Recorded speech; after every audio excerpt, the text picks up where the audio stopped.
ये कोalition गवर्नमेंट जो बनी है कितने दिन चलेगी, आपको क्या लग रहा है? प्रधानमंत्री चला लेंगे इसे? मुझे लगता है, मैं कई बार ये कहती हूँ कि जो पॉलिटिशियंस हैं एक अलग ही ब्रीड है। जो होता है ना, राइटिंग ऑन द वॉल देख लेते हैं, फिर को उसी तरह से अडेप्ट करते हैं अपने आप को। अच्छा। और मुझे लगता है मोदी भी कोई एक्सेप्शन नहीं है।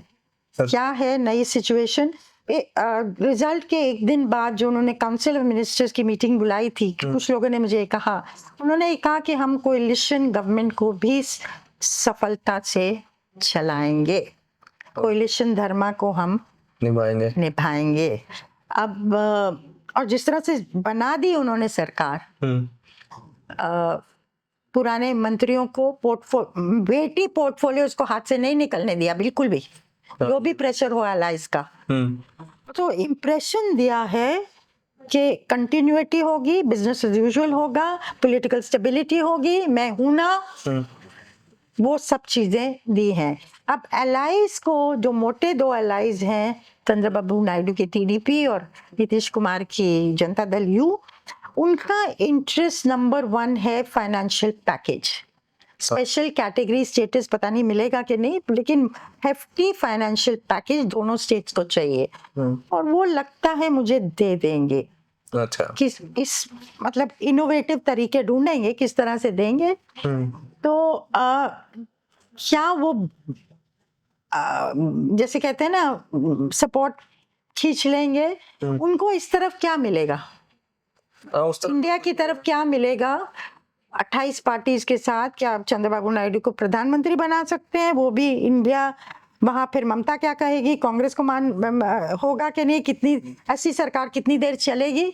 मुझे लगता है चंद्रबाबू नायडू एक बार 97 में जब देवेगौड़ा की सरकार गई थी, तो और कौन आएगा उस समय चल रहा था, जब गुजराल बने थे, आईके गुजराल, उस समय भी चंद्रबाबू नायडू को ऑफर किया गया था प्रधानमंत्रीशिप, और उन्होंने ना कह दिया था क्योंकि बहुत डावाडोल सरकार। हाँ, डावाडोल 10-15 दिन। वो सोबर प्लेयर है, टफ प्लेयर है, लेकिन मुझे लगता है वो आंध्रा पे फोकस करेंगे।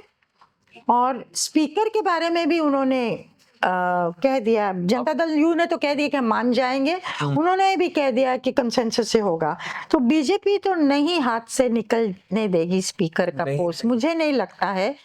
लोग कहते हैं ना, जिसका स्पीकर उसकी सरकार, और पार्लियामेंट में तो सबसे ज्यादा वो घमासान होना वहाँ, और कोalition की सरकार, और काफी स्ट्रॉन्ग ऑपोजिशन है, वो नहीं इस बार अलाउ करेंगे। बिल्स ऐसे ही पास कर दिए, डिस्कशन नहीं है, डिस्क्वालीफाई कर दिया, सस्पेंड कर दिया, उस तरह से होना इतना आसान नहीं होगा इस बार। क्या लग रहा है मैम, कौन बनेगा स्पीकर? क्या खबरें आ रही है आपके पास?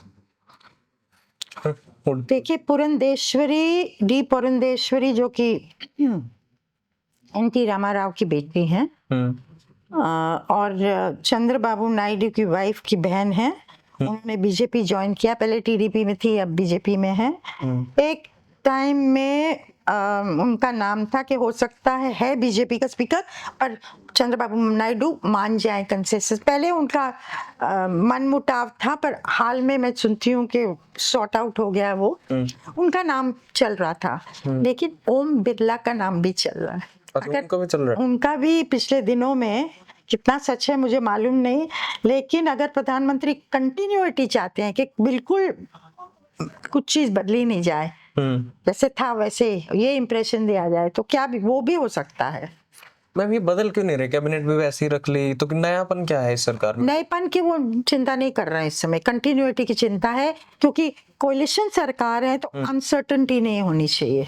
अच्छा, अब चिंता है दूसरी। हर कोलिशन के साथ, एक कोलिशन सरकार होती है, एक हाउस ऑफ कार्ड्स, पत्तों का जो घर बनाते हैं ना, उसमें एक को थोड़ा हिला दो तो पूरा ही गिर जाता है, डगमगा जाता है।